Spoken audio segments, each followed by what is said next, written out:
Добрый вечер, дорогие земляки, уважаемые жители Нюрбинского района. Ситуация в нашем районе продолжается оставаться сложной. В районе имеется 4 очага, в одном очаге 7 человек, остальных по 2 и 3 человека. Все случаи завозные.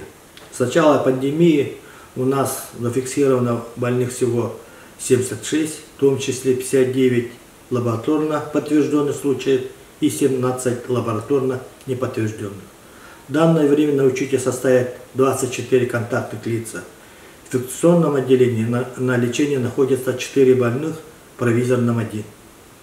Сегодня утром мы провели расширенное совещание районного оперативного штаба с участием глав поселений. Принято решение о необходимости обязательной самоизоляции прибывающих в район из-за пределов республики на срок до 14 дней. Также это касается и тех лиц, которые в силу своей профессии находятся в зоне особого риска. Это работники, учителя школ и воспитатели детсадов, а также детей и их родственников, проживающих вместе с ними и прибывающих из-за пределов Нюрбинского района. Это мы не от хорошей жизни пошли на этот шаг. Скоро начнется новый учебный год, и нам надо готовиться, и принимаются превентивные меры. Торжественные линейки по случаю начала учебного года пройдут во дворах школ только для первоклассников. Притом в тех школах, где существует параллельный класс, они будут проводиться отдельно для каждого класса с соблюдением временных интервалов. В группах дошкольных образовательных учреждений будут принимать по 15 детей.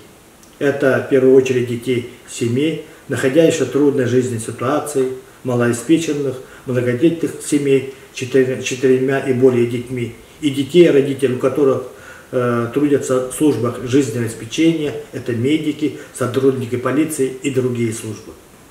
По решению Республиканского оперативного штаба на слегах с численностью до 2000 человек при наличии хоть одного заболевшего коронавирусной инфекцией обучение будет вестись в дистанционном формате.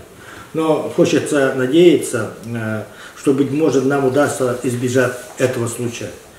Еще раз повторяю, все зависит от нас самих, и потому нужно беречь друг друга, не подвергать опасности свою жизнь и жизнь других, придерживаться санитарно-эпидемиологических требований.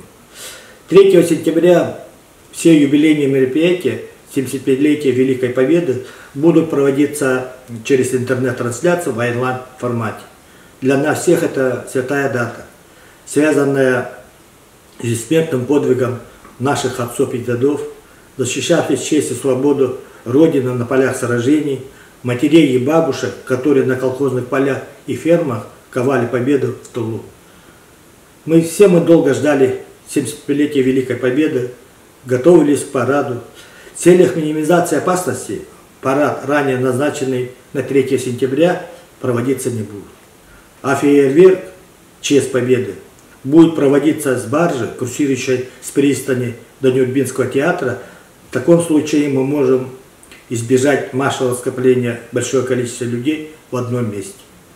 Мы верим, что все пройдет и как бывало в другие времена. В нашей стране уже разработана первая в мире вакцина от коронавирусной инфекции. Скоро обещают начать вакцинацию, и я уверен, что по мере вакцинации широких слоев населения опасная болезнь наступит, и жизнь постепенно наладится. Күнді бейдедулақтарым, Нюрбулғынулақтақтара, тон бейге улус путугар балығыне устық оғыз, кендігі неделяға бұл положительный результаттар жоммут әлбір, білігін дағаны хүббеттен таққа анализ пүтіліға хәджар, onun bu балағын егер бейге оғылар бұд хаңа өрәр жылыға барықтақтар, бұйылғы сыл бұд атын бағайы тағымынан онына форматының тылдақтары, олығын балағын бары бейге оғылар бұд тұстарығар, бұл кенелер хөптақ условия өренәлдерігер, бейге бары санитарно-эпидемиологической бұл иддебілері тұтуғақтақ бұд. Балаған 2 son 3 günlerger rayон mutugar ulu kıyhet 15 Allah üyleyine terehler. Emiye bu barıta internet asayatsandan bara buldu.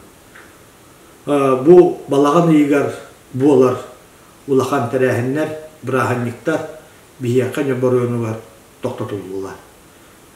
Barıgıtın döste tögül sanitarnay epidemiologiskay tribunye iddebeli tutuhargıtıgar ıngırı.